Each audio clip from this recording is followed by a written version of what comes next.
So exam 2 is on Thursday. The topics are everything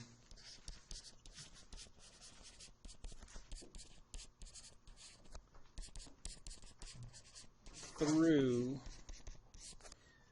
rigid body statics.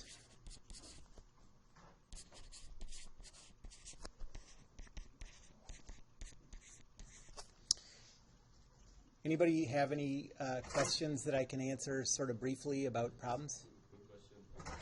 Like example, like I've seen the joint and some of them like has like the moment Yep. Moment and Yes. Yeah, the couple. yeah. And I don't know how to apply it in the problem. Like most of them we ignore it in the problem. Oh, for the pin joints in 3 dimensions? Yeah.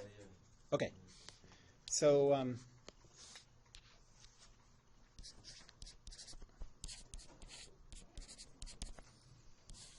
pin joint, if you have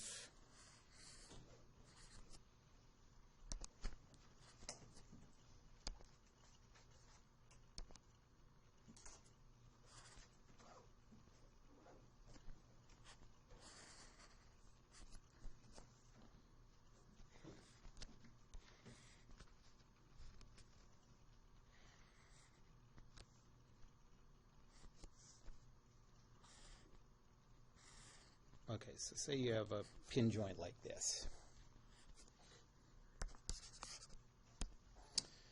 And say that this is the body we're isolating, body 1. So free body diagram of body 1.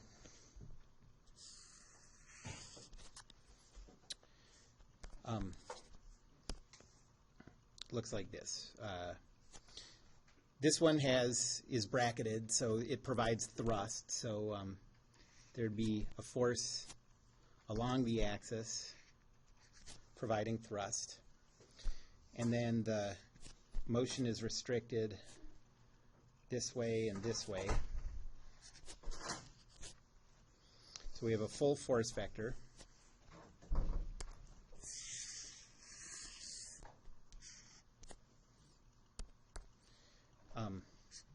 So I'll call that R. And then in this case, since it's a single pin joint, this also prevents this thing from rotating in a couple ways. So if you think of it, so here's what we have. Okay. And if you imagine, like, if your boss gave you the job of breaking this joint apart, you just hated it so much, you have to destroy it. You wouldn't apply these forces to do it, right? You wouldn't pull on it or push on it or pull on it. You'd twist it. You know what I mean? And the ways that you would, and you wouldn't, to break it, you wouldn't twist it like this, hopefully. You'd have to be super stupid to do that. Because it's designed to deal with that rotation, you know? You twist it 2 ways. You try to crank that arm this way, you know, or you try to twist it this way, okay? Those are the 2 couples that joint can apply. The joint doesn't allow those rotations, okay? And so when you're talking about twisting it like this, like that thing's a screwdriver, that axis of rotation is, well, let me put this along the,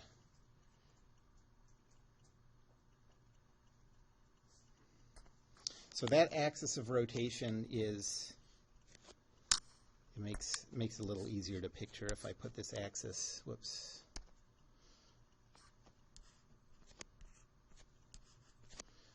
So if I put this axis along the body,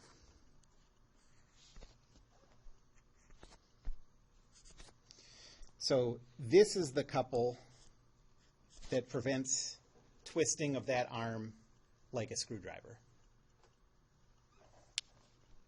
I'll call that MX.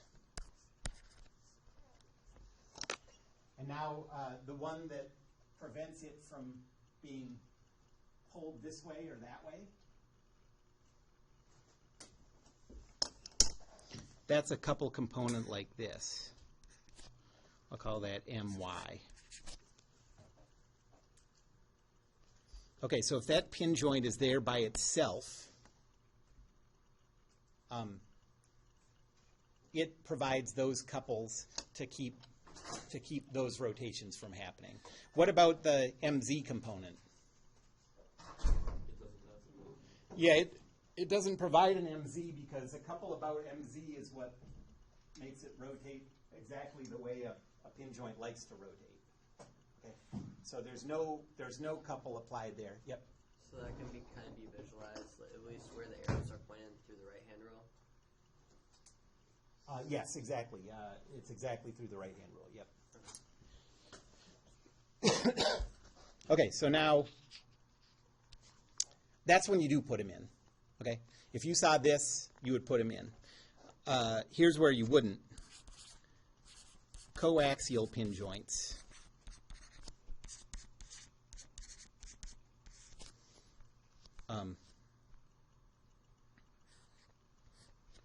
So let's say that you had one there,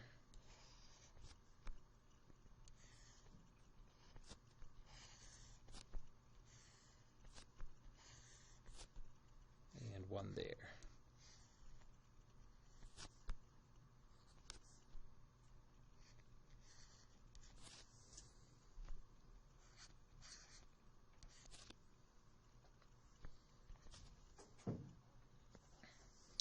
And this is the body we're going to isolate.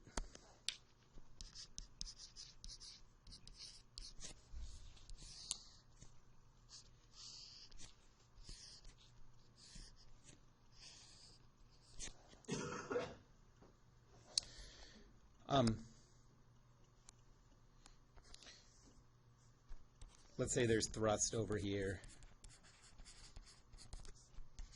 no thrust here. Sometimes you can tell from the picture. This one doesn't really give enough detail about what's happening inside the joint to tell from the picture, so the problem would just have to tell you. Okay, so at the one that there's thrust, all three of these force components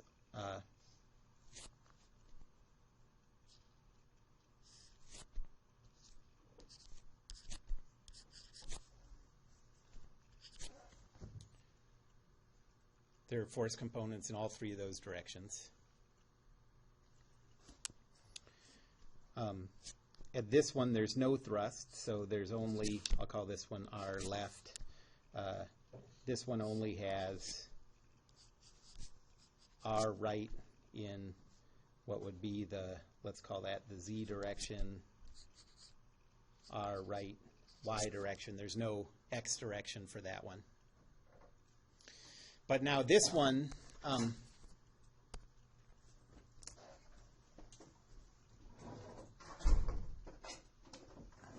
that's this joint.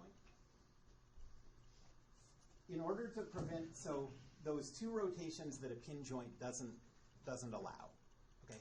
It does allow this one, but it doesn't allow me to pull my hand side to side there, and it doesn't allow me to twist this like a screwdriver, okay? But when you have two coaxial pin joints like this, those rotations aren't prevented by the single pin joint anymore. They're not depending on the pin joint itself being able to provide a moment. Now, if I try to pull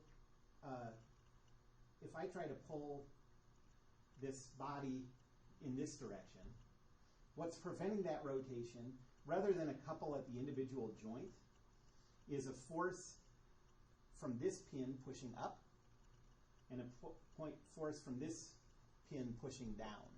Okay?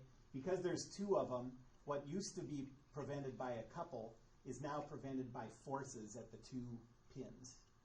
Okay? Is that almost like considered like a system couple? Yeah, you're right. It is. Yep. But since we treat that's exactly right. But since we treat those joints individually when we're doing the free body diagram, we don't draw it that way because we do them joint by joint. But that's exactly what's happening.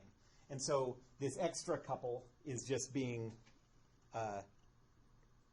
included in those forces that we put in the Does that problem. mean do they cancel each other? That extra couple that we? Yeah, but don't think about it that way. Just think like you don't need those couples anymore to prevent that motion. And so all you put in there is the forces. And now think about the screwdriver force, the screwdriver motion. What's preventing that? Well, it used to be a couple at an individual joint, but now if I'm trying to turn it this way, it's being prevented by a force this way by this joint and a force this way by this joint. Oh, okay, it's like this. Yeah, and so yeah, you're right, they are couples, but don't think about them that way. Just think all we're dealing with then is forces. Yep. Okay. One more question. So Yes. the force that acting opposite way, they're equal. So they right? No, don't think that way because it's because those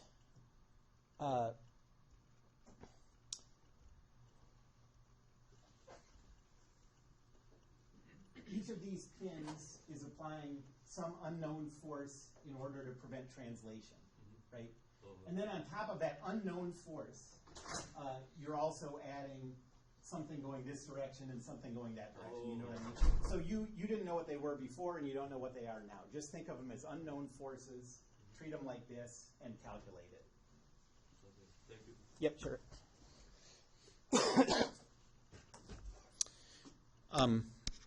Any other questions? Okay, let's get into centroids. So this is stuff that will not be on the test, but we'll try to get through enough that you can start working on problems.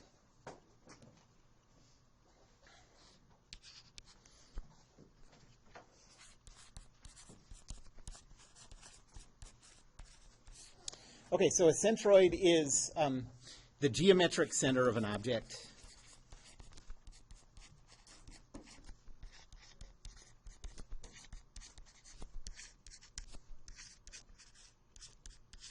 And, excuse me, in statics we're going to use it for two things.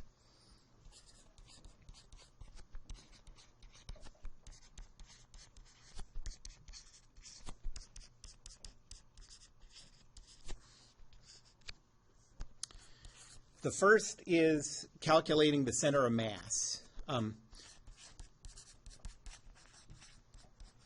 centroid is the center of mass.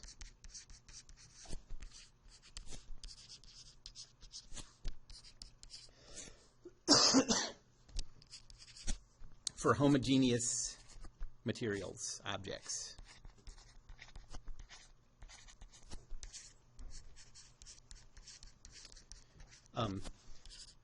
And that center of mass, COM, is where the weight force is applied.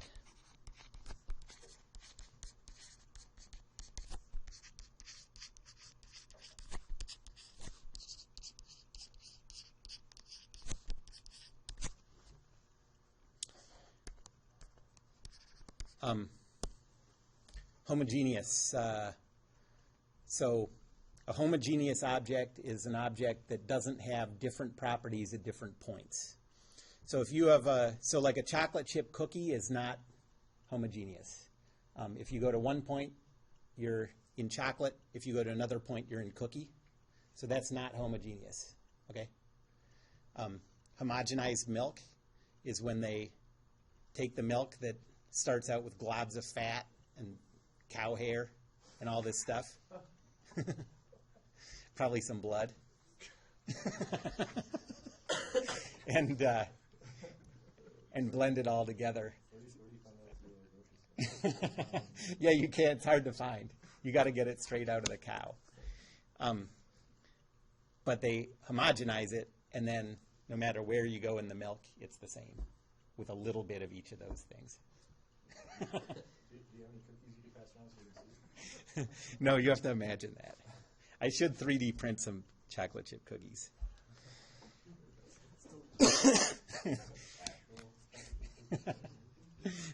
No, they would just be made out of different types of plastic. And then the second one is distributed loads. That's the second thing we'll use this for.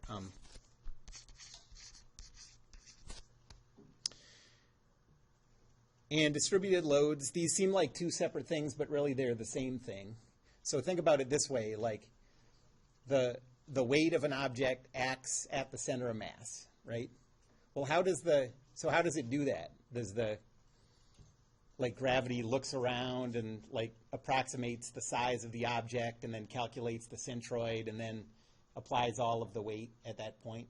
No, what it does is gravity acts a little bit on every little bit of mass, but it turns out that the effect of that is putting all of the weight at the center of mass. What it's really doing is applying a distributed load. It's the load of the entire thing is distributed little by little over the whole body.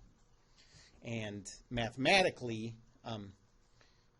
we don't have any way to treat those distributed loads, but we can figure out if you treated that distributed load as acting at a single point, what point that would be at. For the weight, that point is at the center of mass. For other things, it's somewhere else. So these are the two things we're going to use this for. Distributed loads are loads spread out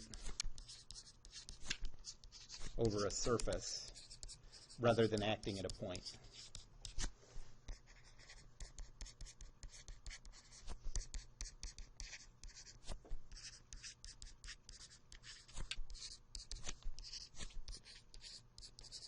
And the key idea is to treat these mathematically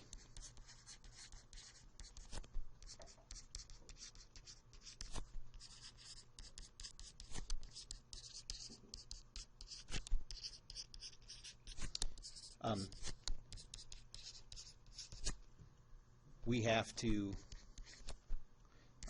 treat them like they're acting at a point.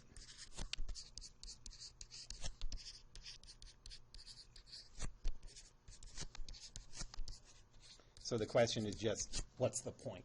Yeah, not what's the point of doing it, what's the point where it's acting? Okay?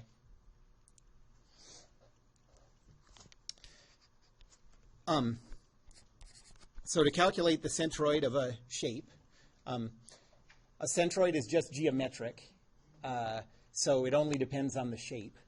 It doesn't depend on mass or anything. And there's an integral definition for what the centroid is.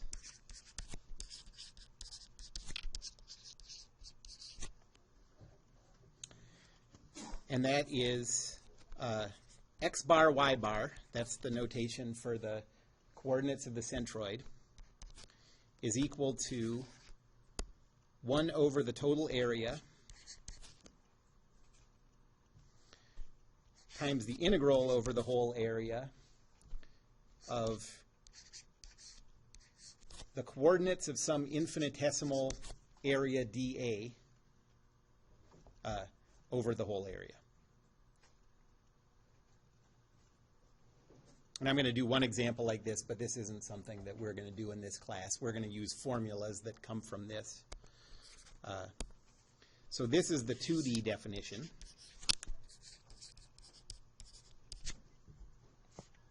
It's going to be more useful for us, but there's also a 3D definition that where everything is exactly analogous to this, but 3D version. So x bar, y bar, z bar is equal to 1 over the volume times the integral over the whole volume of x, y, z dv.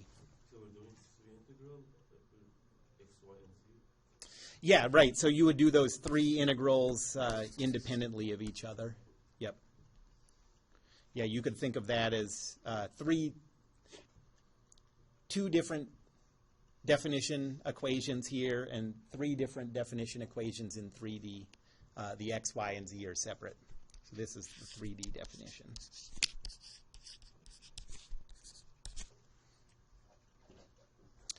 Okay, so let me do an example. And I might be wrong. I might make you do it in a practice problem, but I think this is the only time you're going to see the integral definition at all. It's more important that you learn to use the formulas that come from this. Yep? In the middle term, the integral over the b, Yeah. you said that over the volume. So does that play out like a fraction of sort? No, just integrated. That's like the boundaries of integration is the whole volume. Just the volume because it's 3D, like, Yeah. and 2D is area. Yes, that's right. Yep. Okay, so let's use the 2D integral definition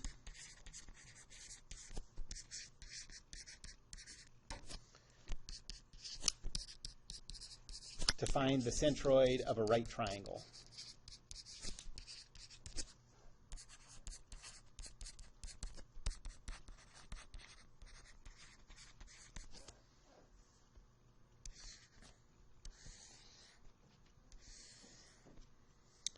So here's the triangle. Let's say that the horizontal length is b and the vertical length is h, the height. And the whole idea of calculating the centroid is that you're coming up with coordinates of where that centroid is located. And before you can give coordinates, you need to have a coordinate system. So I'm going to put the coordinate system here at the tip.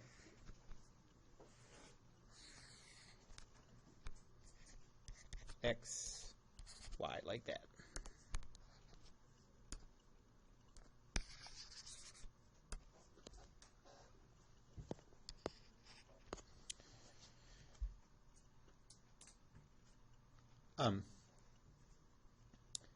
If you used a different coordinate system, you'd get the coordinates would be different, but they would represent the same physical location. Okay. Well, with any integral definition like this, the real key to doing the problem is figuring out how to break up what your infinitesimal areas are going to be. That's the key. And so let's do it like this. The same way that when you first saw integrals in Calc 2 or at the end of Calc 1,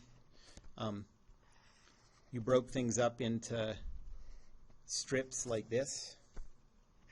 So this is going to be our dA.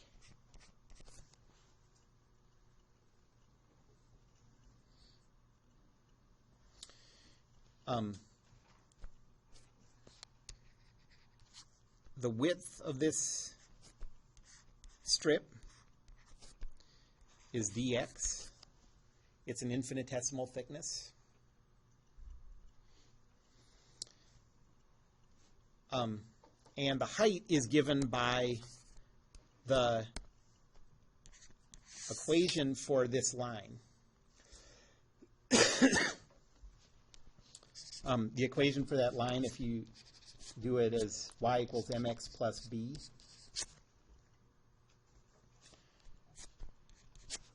the slope is the rise over the run, so h over b.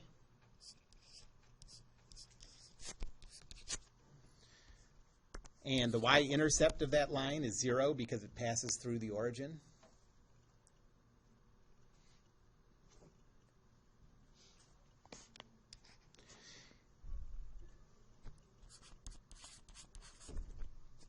And now for that strip drawn, the last thing we have to do is represent the x and y coordinates of that strip.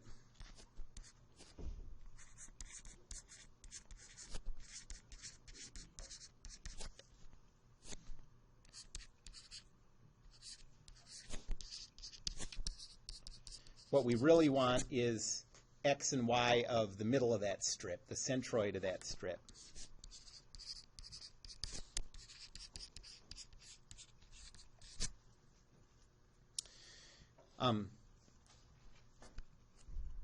So the x location is easy. This strip is just at the location x, and so that's easy. For the location of, for the y coordinate of the centroid of that strip,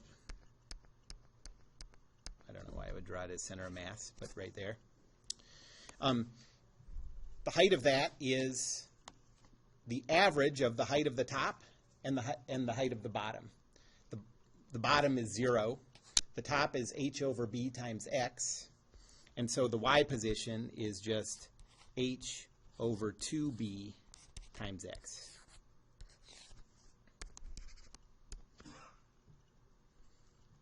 We're dividing it by 2 because we're looking for the middle.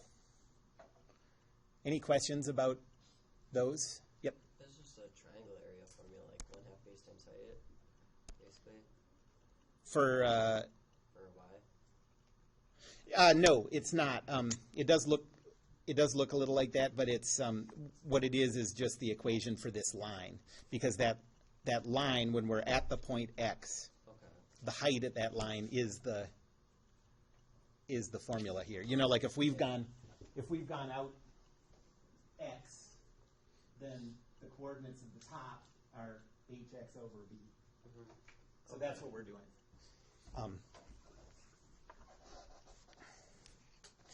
And now the area of that triangle, now we need that, is base times height over 2.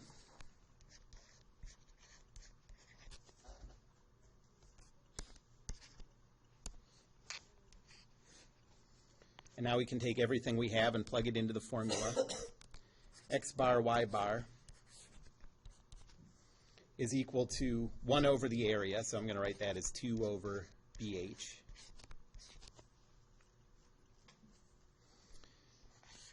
Times the integral of the coordinates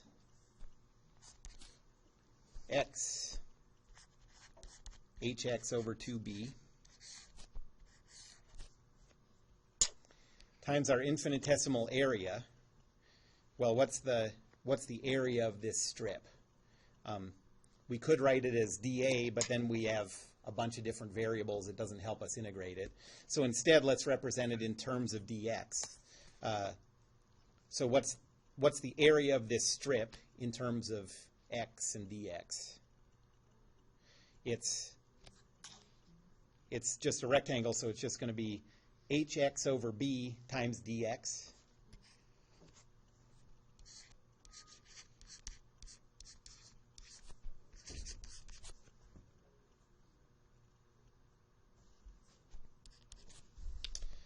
And so that's 2 over BH. Oh, and I haven't done the boundaries yet.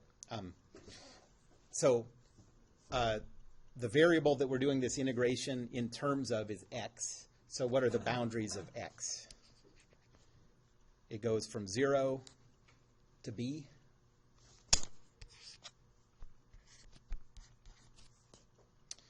So to simplify this a little, we have 2 over BH times the integral from 0 to b of h x squared over b. And then for the y component, h squared x squared over 2b squared.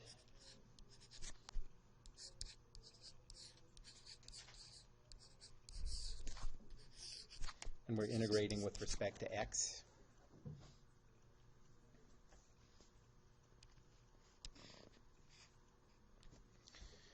And let's simplify one more time. We can cancel a lot of this stuff. So this comes out to be the integral from 0 to b of 2. The h's cancel, and we have 2x squared over b squared. That's the x component. And the y component, one of those h's cancel. We get h x squared. The 2's cancel. And we get b to the third.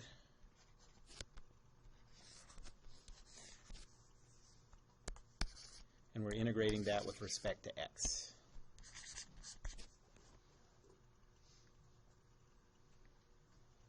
So now take this integral.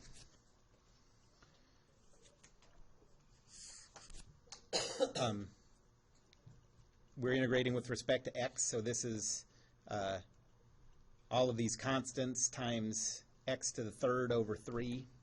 So we have 2x to the third over 3b squared.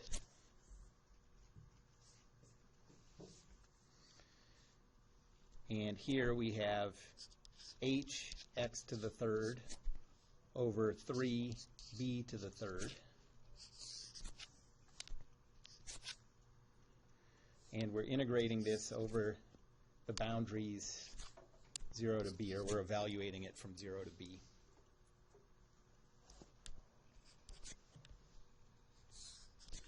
So evaluate this fact. Who's with me still? Anyone? Okay. So now evaluate this at b, and you get a bunch of cancellations, 2b over 3. Evaluate the y component at b, and you get h over 3. Yep. Evaluate these at 0, and you get 0, 0.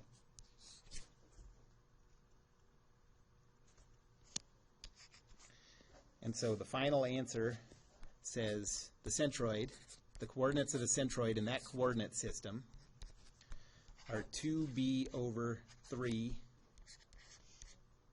h over 3.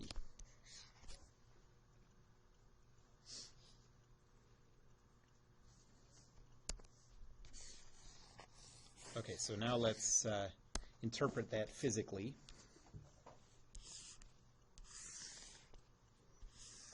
So there's the right triangle.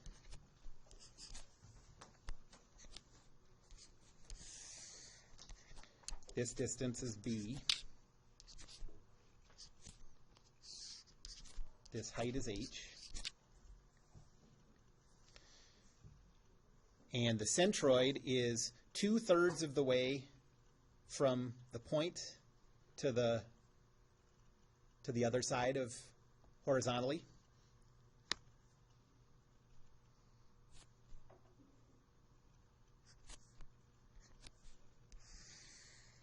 So this distance here is 2b over 3. That means this distance here is b over 3.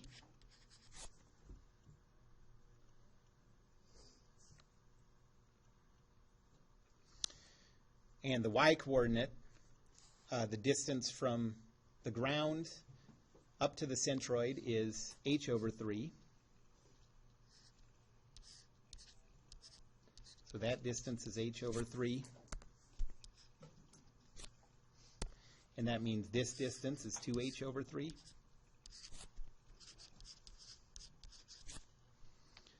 And the centroid is where these two things meet, right there.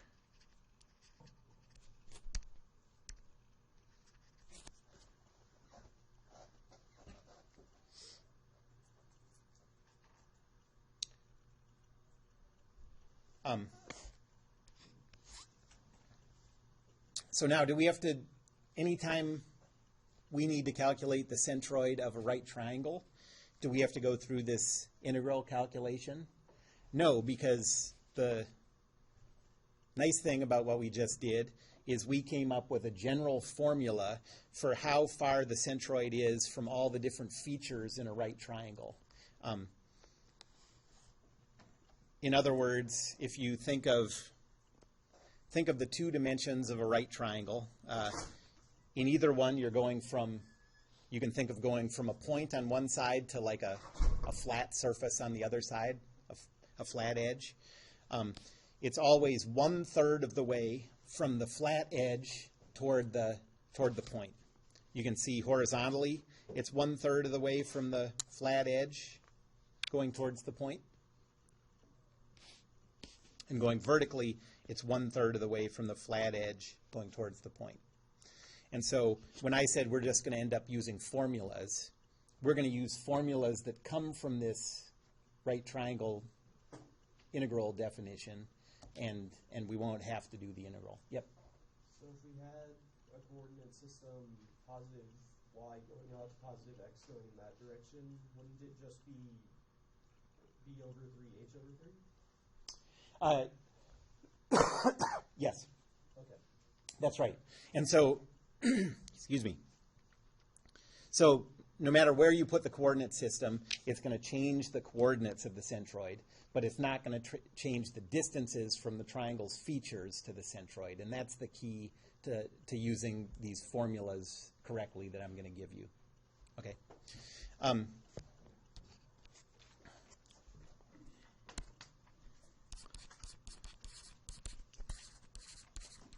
So that gave us a formula for a right triangle, for the centroid of a right triangle.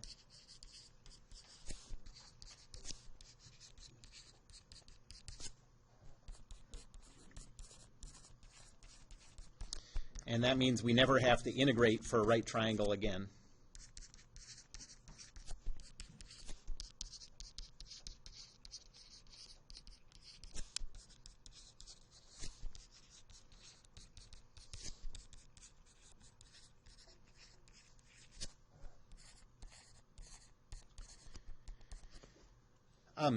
So before I give you a list of the formulas for all the simple shapes that are going to matter to us, I want to tell you one more really useful fact to keep in mind about centroids.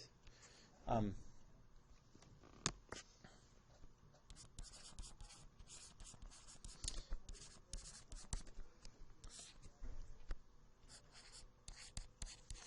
this is the relationship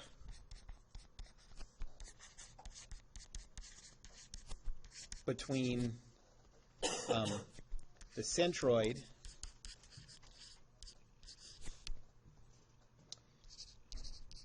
and lines of symmetry.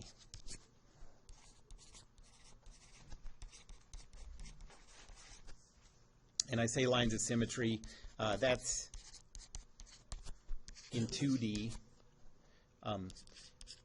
We'll be talking about planes of symmetry in 3D.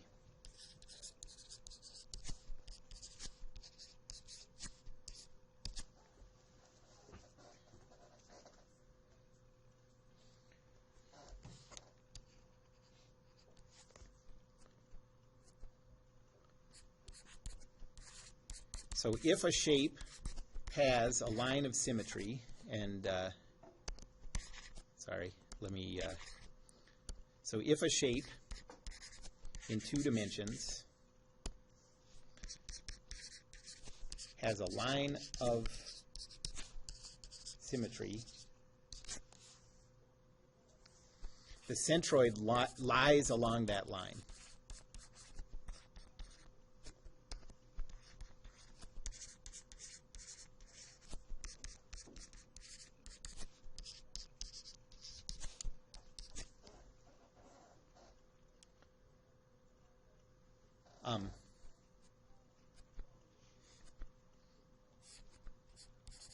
I'll put this in parentheses because we're not going to use 3 dimensions as much. But in 3D, if the shape has a plane of symmetry,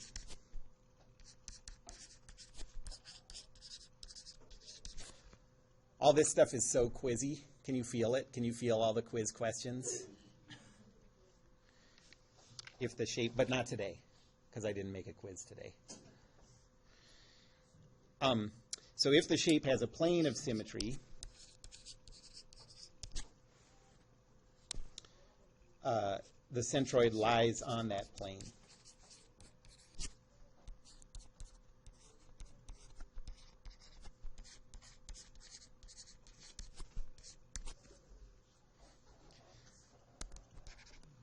So now, what if you can find in 2D? So, if the shape in 2D has two lines of symmetry,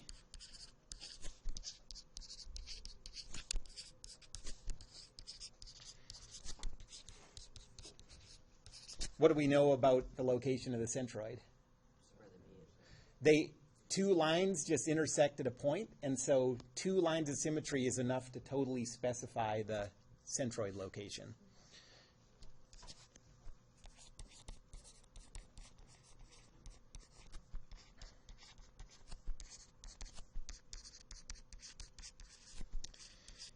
And that's why, all of the shapes that we've done so far have been rectangles, and we've sort of glossed over the whole idea of centroids up to this point. We've just said that the weight acts at the middle of the rectangle.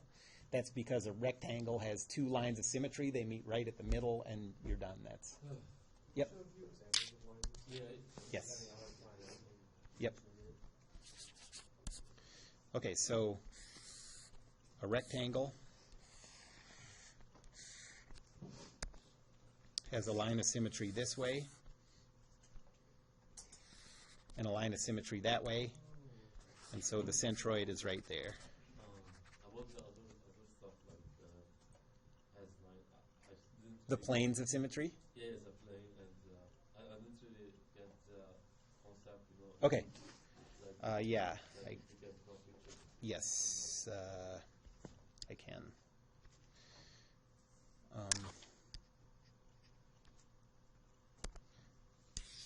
I'm sorry, this is screwing up your notes. So the line of symmetry thing works like this. Say this is your shape.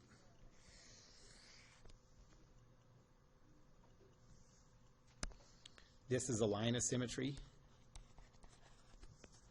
So you don't know vertically where the centroid is, but you know that the centroid lies somewhere along that line. Oh. But you don't know where the central is. Like, so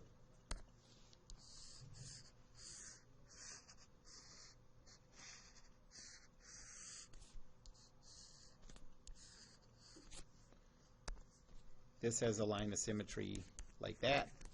So the centroid is somewhere along that line. We don't know where, but it's somewhere along that line. And the benefit of that is if you have to calculate the centroid of a shape like this or this, normally a centroid calculation is using two separate equations, and each of them can be a little tedious to use to find x and y. In this case, if we have x horizontal and y vertical, the only equation we need is for the vertical location of the centroid because we know where it is horizontally. Same thing with that one.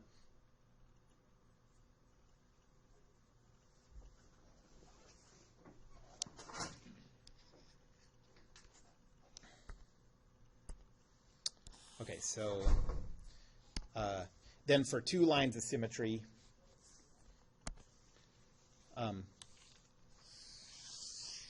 what about a circle? Well, that has a line of symmetry like that. It also has a line of symmetry like that, sort of. It also has a line of symmetry like that. But any two of those lines meet at the same point, and the point where they meet is the center, so that's the centroid of a circle. oh, it's just for 2D, right? That's for 2D, yeah.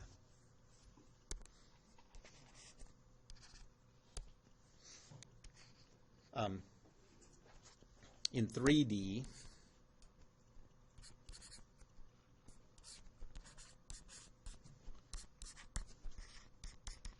how many planes of symmetry do you need to define a point? 3, right. So if the shape has 3 planes of symmetry,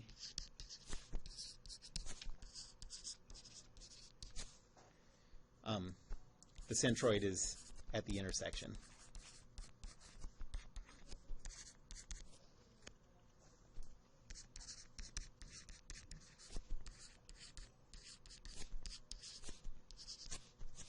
Would you be able to determine one coordinate with just 2 planes? Not all of the coordinates, but just one?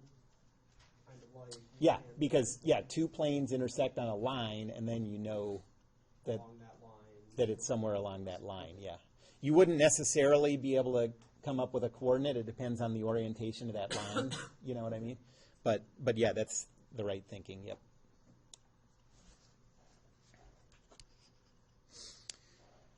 Okay, so here are the formulas for centroids for the common shapes that we're going to deal with.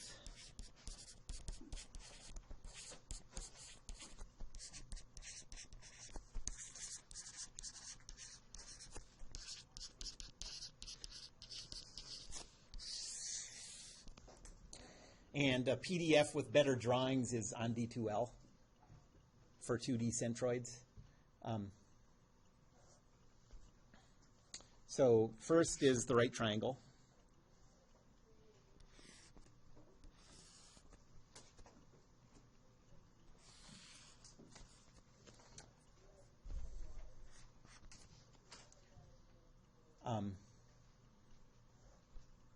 This distance is B. This is the one we just did. So, but that distance is B. That distance is H. And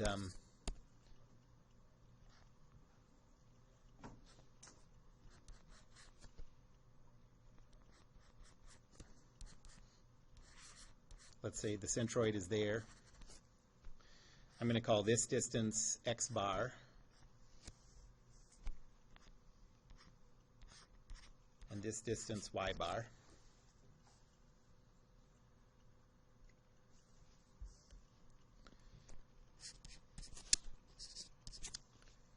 Then X bar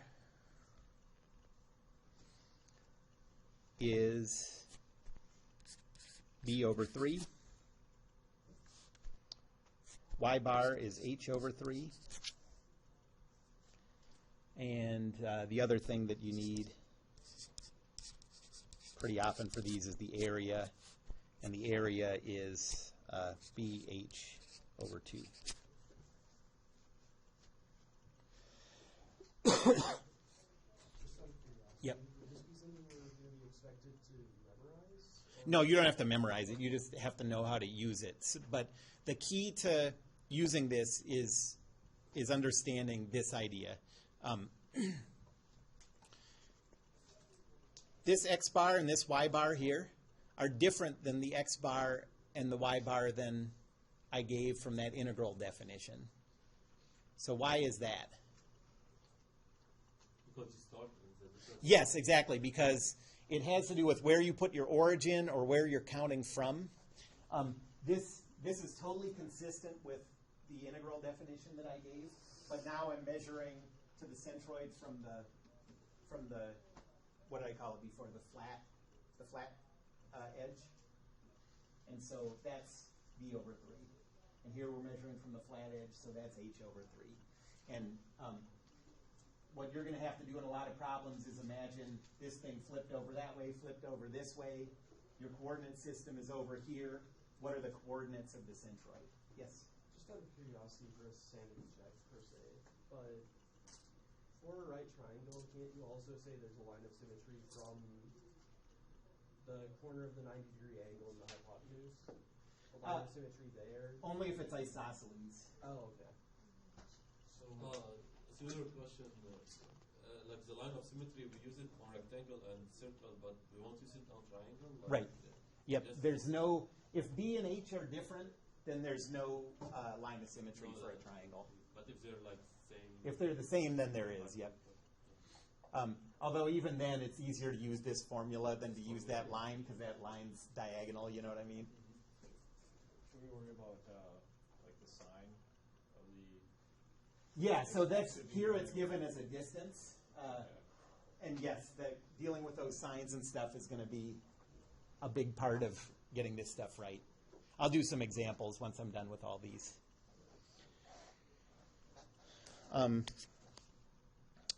So I'm doing all these common shapes. I'm not going to do a rectangle in here, and I'm not going to do a circle because, like we already talked about with symmetry, those are just at the middle. But I am going to do a semicircle and a quarter circle.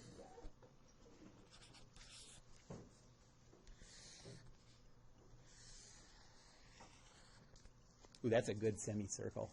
One of my best. Okay, so a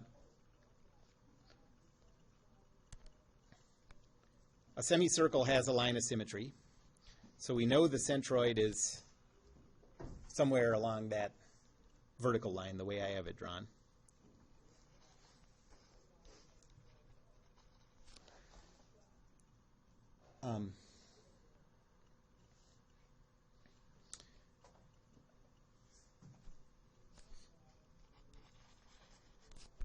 And so I'm going to call this distance y bar.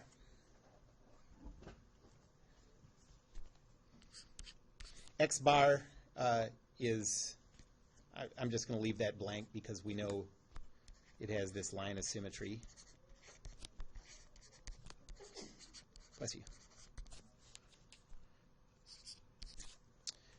Y bar is 4r over 3 pi. I always forget that one. 4r over 3 pi.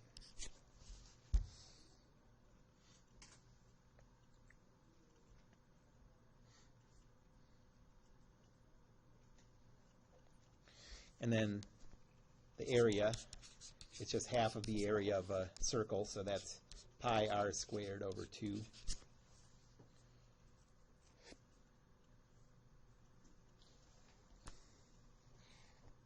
R is the radius.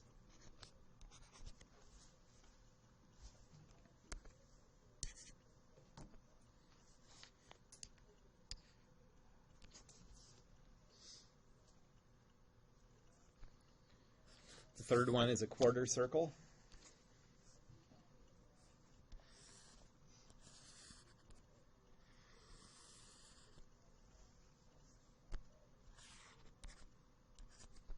Again, it has a radius of r.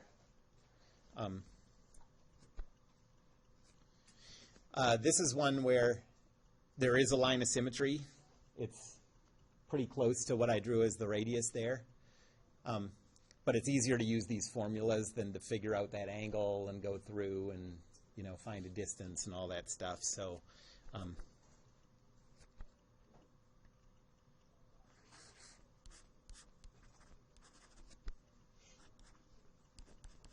going to call this distance x bar and this distance y bar.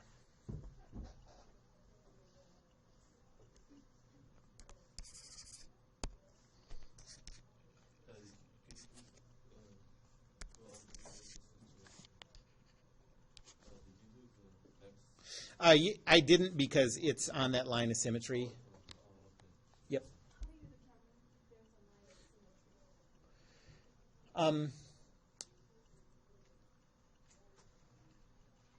Cut out the shape and fold it like origami and see if you can fold it so that one side doesn't hang over the other side. You know what I mean? Just don't really do that because you'd look funny, but imagine doing that. So this has a line of symmetry because you can find a line where you can fold it and it matches up perfectly. Okay? And it has another line of symmetry because you can fold it this way and it matches up perfectly. If you tried to do that with a right triangle with the height and with the length and the height different, no matter how you did it, you couldn't get it to match up. So I think that's a good way to think about it. So basically, for this kind of symmetry, it's the half of the Right. diameter. Yeah, anytime there's a line of symmetry, it's just along that midline. Yep. So, like, if you look at these two pictures, I wish I would have drawn this a little straighter looking, but you have, the idea is that that's like the Star Trek symbol. If you folded it along the red line, it would match up perfectly into half of this shape, So that's a line of symmetry. If you folded this along the red line, it would match up perfectly. If you tried to do it with a right triangle or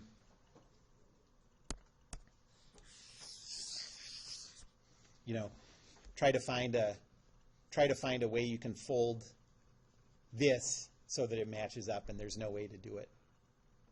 So there's no line of symmetry for that. Well, we should verify, like, dimensionally that they're, because, you could have something that looks like it has a line of symmetry, but let's say dimensions, Um, for sure, right? in this class, it's all going to be pretty easy to eyeball once you sort of get comfortable with that idea of what a line of symmetry is. I mean, we'll just be dealing with ellipses and circles and parabolas and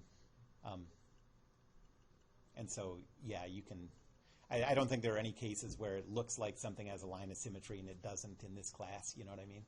Would it be possible to find like center of mass, centroid, and like a 2D shape but in a 3D coordinate? Would it Yeah. be treated the same as 2D? Yeah, you could do everything as a 3D problem. You just haven't. But if it's really 2D, if the thickness doesn't vary, then your Z component just ends up being, zero or wherever the middle of the thickness is. I mean, you could think of that thickness as just a plane of symmetry that. Oh yeah. But if it has thickness, but let's say it's like a rectangle, but has a little bit of thickness in the Z-axis, do you still treat it as like? You can treat it as 2D unless that thickness changes. Oh, it changes. Yeah.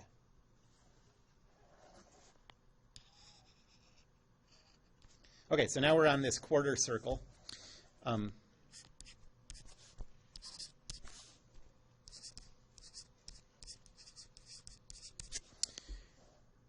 The x, that distance x bar is 4r over 3 pi again.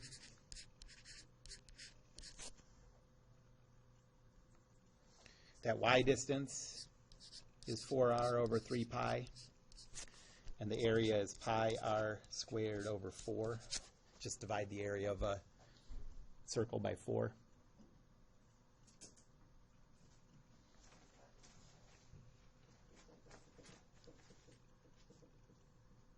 Two more shapes.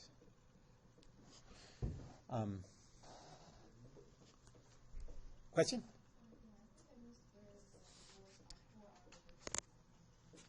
Where what? Where it comes from? All of these just come from doing the integral, and so you just have to trust me on those. We're pretending that we went through all these integrals once, when really all we did was the triangle.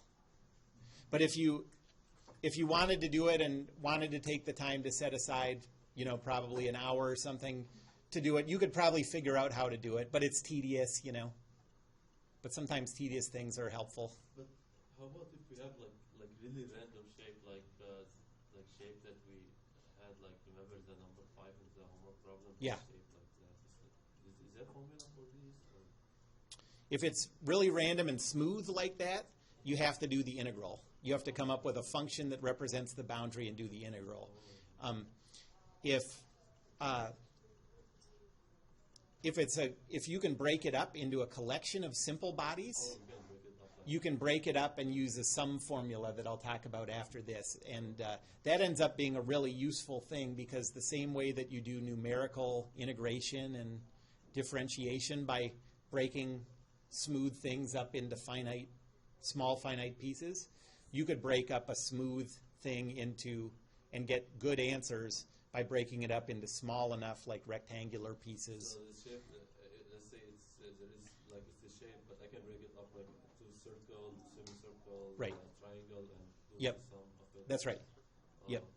Find the center of mass of each shape and then Well, I'll show you how to do it. But yes, that's the idea. Yep. Okay, so the fourth shape is a parabola.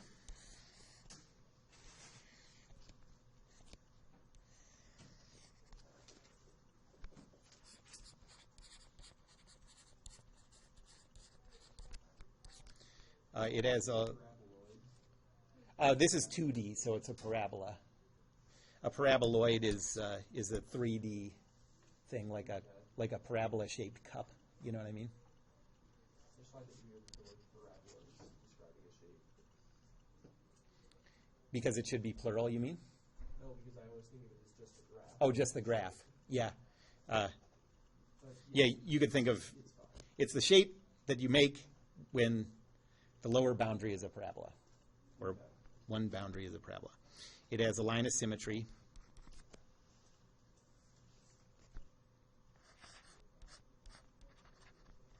Its centroid is like that. We'll define it in terms of height h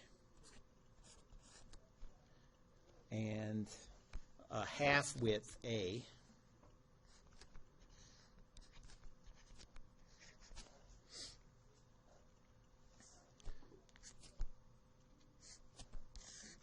And I'll call this distance from the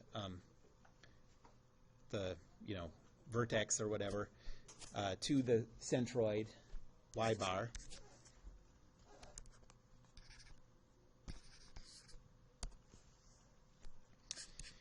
X bar we don't care about because there's a line of symmetry. I mean, we care about it, but we always know what that is. Y bar mathematically is 3h over 5.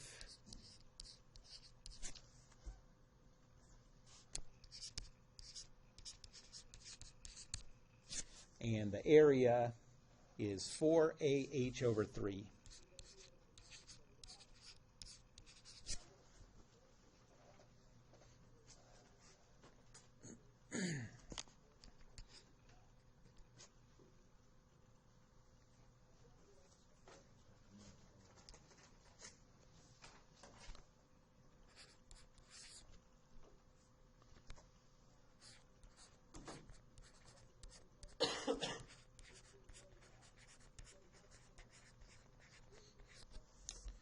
And then the last one we're going to do is a semi-parabola.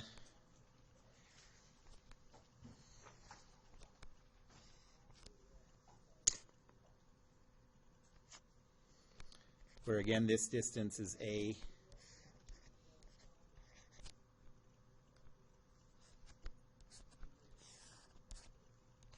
This distance is h.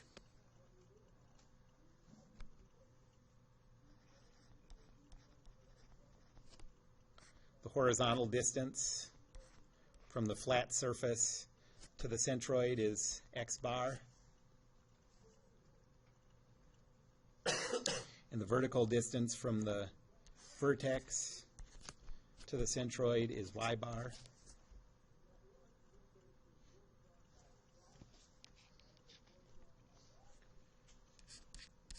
Then x bar for this shape is 3a over 8. Y bar is the same as it was for the parabola, 3h over 5. And the area is half of the area of the full parabola. So 2ah over 3.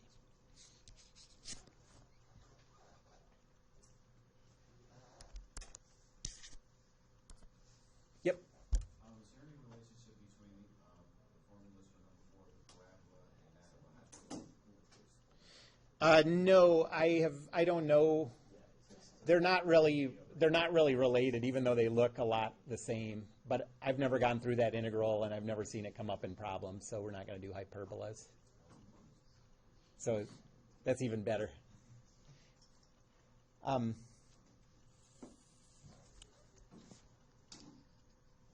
Any questions about any of those? Those are all the shapes we're going to need. And the reason that those are the only shapes we're going to need is because of the next idea that you guys brought up, that is there a way to build up complicated shapes from simple shapes? And there is. You can do it by addition of one shape to another shape, and you can do it by subtraction of one shape from another shape. So I'm going to talk about both of those. So building up complicated shapes from simple shapes.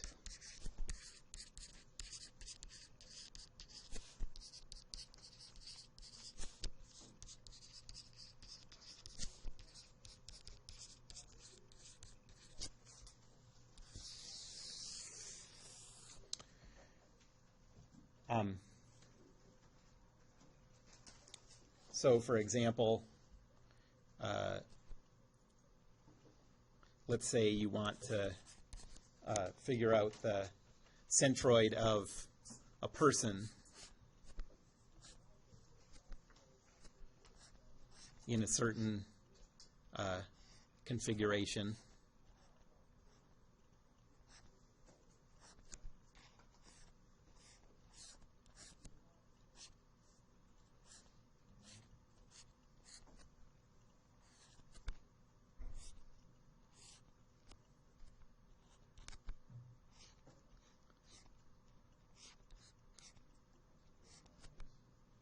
What?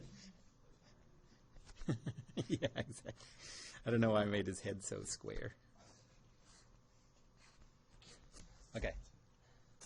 So anyways, you can get a pretty, I didn't break this up into very many pieces, but you could get a pretty accurate idea of where the centroid of this person is by breaking up the person into this many pieces. And notice those are all pieces that we can calculate the individual centroids of. And so the idea is that we're going to use a summation formula to combine all of these to get the total centroid. Okay. And obviously, if you want more accuracy, you break it into smaller rectangles. I broke it into 10 rectangles or something, triangles and rectangles. If you broke a person into 1,000 rectangles, which computers can obviously handle very easily, you can get a nearly perfect sense of where the centroid is at that instant. I didn't really get how finding the center of mass of each component will give us. You're right. That's what I'm going into now. But the first idea is just that a complicated shape, you can always break it up into a combination of simple shapes. And now I'm going to talk about how you mathematically go from the centroids of those simple shapes to the centroid of the whole thing.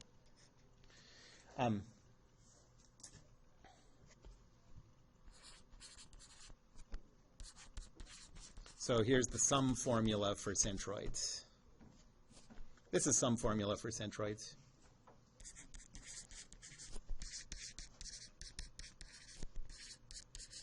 This is 2D, but the same idea works in 3D.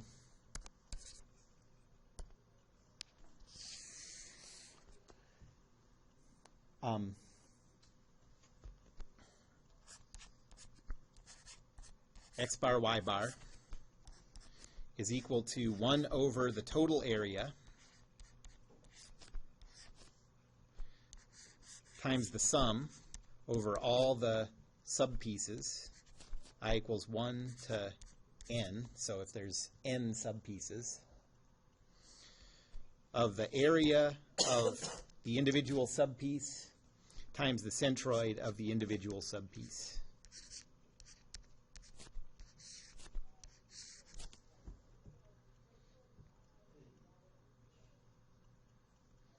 That's A total.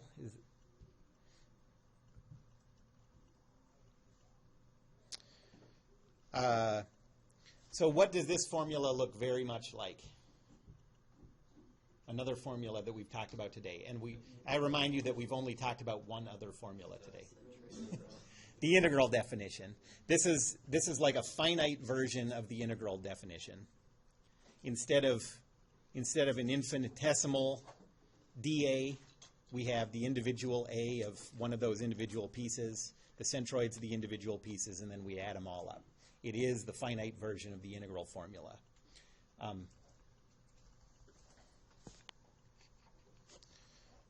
it also works with subtracting pieces too.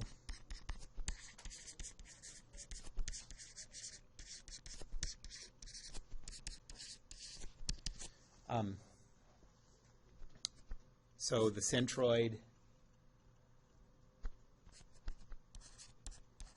if you're removing a piece, is equal to 1 over A outer, that says A out, minus A REM removed.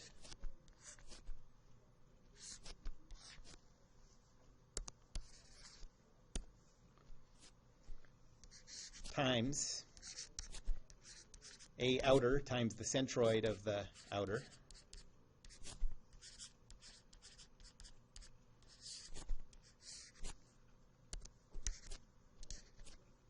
Let me change this to a squiggle bracket. Minus A remove times the centroid of the removed piece.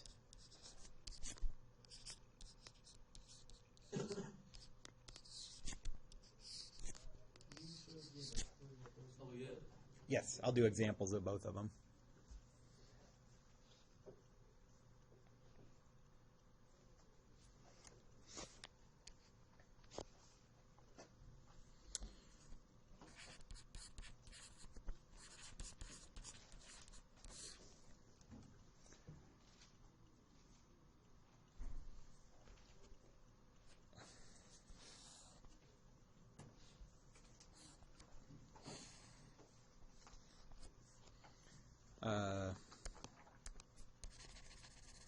So let's say we have this T-shaped thing.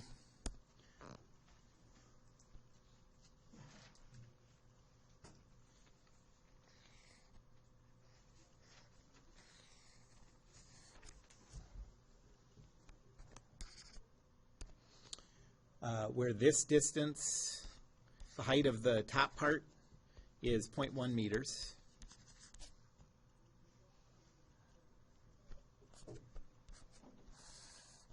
The width of the top part is 0.2 meters.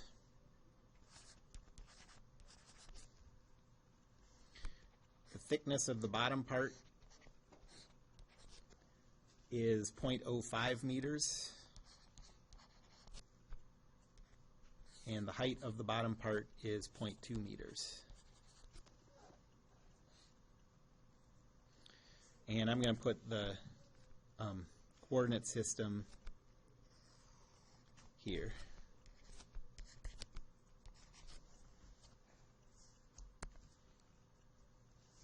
And we just want to calculate the coordinates of the centroid.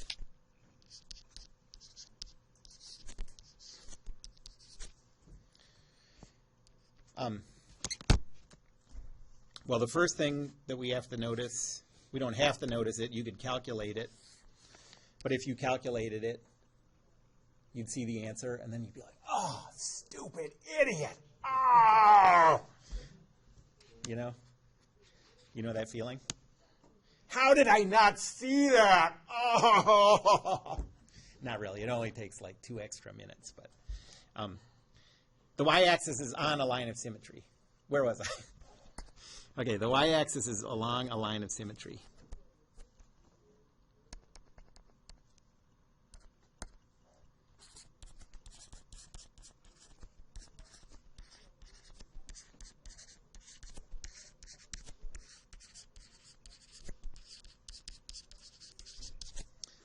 So x bar is 0. So that means all we have to calculate is the y coordinate of the centroid. Can we define coordinates, just like how we choose our origin to be at where lots of joints are, where lots of forces are? Can we choose it where the line of symmetry is? Yeah, but often we're going to do these problems in the context of like a rigid body problem. And so you have to choose one or the other, you know, that kind of thing. So you're going to have to get comfortable with moving these origins around. So we only need y bar. And so let's break it up this way.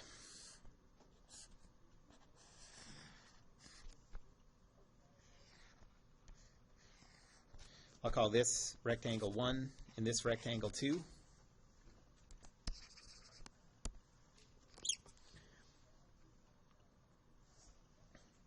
And y bar is equal to 1 over the sum of those two areas, the total area,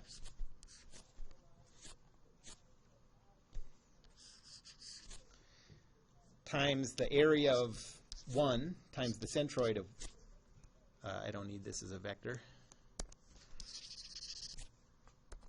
So the area of rectangle 1 times the y centroid of 1 plus the area of 2 times the y centroid of 2.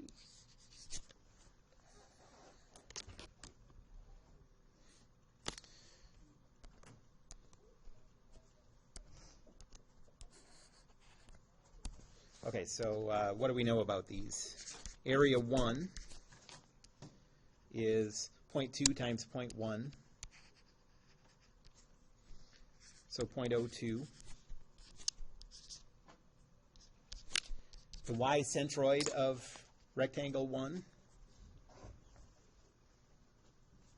it's at the midpoint this way, right? And so it's 0.05 meters up from the bottom, but the bottom is 0.2 up from the x-axis. So it's 0.2 plus 0.05, so 0.25. anyone have any questions about that?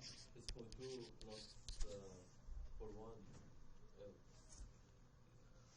Yeah, it's so 0.1. The bottom, at the bottom, it's 0.2 is the y coordinate. Yeah. And then this is 0.1. The centroid is, so this distance is 0.1. The centroid is only half of that from the bottom. Okay. Yeah. And so yeah, that's where you get the 0.05. But why do you consider the bottom box? Yeah, because what we're looking for is the coordinate of, we're looking for the coordinate of this point So you would add 0.2 plus 0.2. with in this coordinate system. So you said that's 0.2 and 1? 0.05, The middle. because it's the middle of that box. We want the y coordinate of the middle of that box.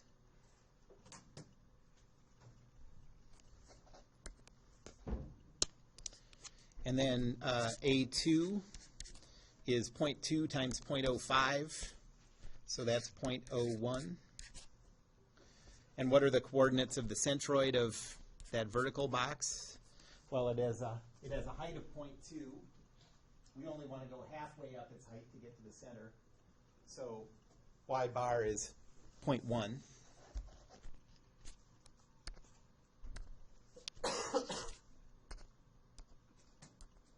Okay, so Y2 bar is 0.1. And so now the formula says Y bar is equal to 1 over the total, 0.03, times 0.02 times 0.25 plus 0.01 times 0.1, and we get 0.2.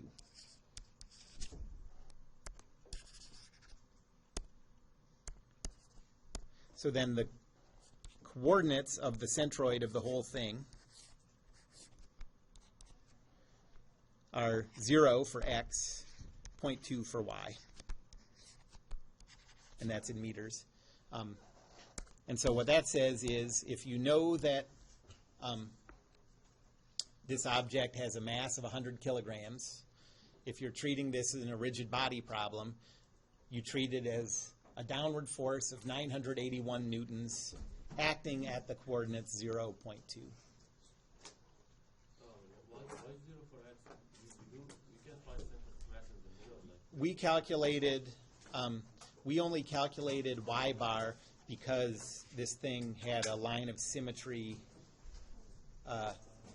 right on the y-axis. Yeah. Yep. Okay. So you choose the origin to be in the middle, like That's, yeah, just because that's where it's chosen for this problem. Yep.